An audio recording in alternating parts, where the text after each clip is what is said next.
In this video, I'm going to show you how to apply the Wisp design theme to select slides in PowerPoint instead of changing your entire presentation. This is super useful when you want a different look for just a few slides, whether you're making a section divider, a highlight slide, or just testing a new design style before using it across the whole deck. If this tutorial helps, make sure to hit that like button and subscribe for more simple PowerPoint tips. Let's jump in. First, open your PowerPoint presentation. To make selecting specific slides easier, go to the View tab at the top, then choose Slide Sorter. This gives you a full overview of your slides so you can quickly pick the ones you want to change. If you prefer, you can also use the slide thumbnail pane on the left side of PowerPoint. Now hold down the Ctrl key on your keyboard if you're on Windows or Command on Mac, and click each slide you want to apply the Wisp theme to. Make sure you select only the slides you want affected, because PowerPoint will apply the theme just to those chosen slides. Once your slides are selected, go to the Design tab. In the Themes section, look through the available themes until you find Wisp. If you don't see it right away, you may need to expand the theme gallery to view more options. When you locate Wisp, right-click on it.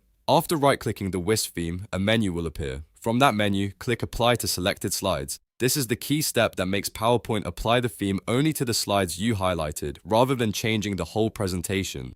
In just a moment, you'll see the selected slides update with the Wisp design. The other slides in your presentation will stay the same, which gives you much more control over the look and feel of your deck. That's especially helpful if you want to keep a professional layout, but still add visual variety where it matters most. If the theme doesn't appear exactly how you expected, you can still fine-tune things afterward by adjusting fonts, colors, or slide layouts. But the main process is simple. Select your slides, open Design, find Wisp, and apply it to the selected slides only. And that's it. You now know how to apply the Wisp design theme to select slides in PowerPoint. If this video helped you out, please give it a like, subscribe to the channel, and turn on notifications so you don't miss the next quick PowerPoint tutorial. Thanks for watching, and I'll see you in the next one.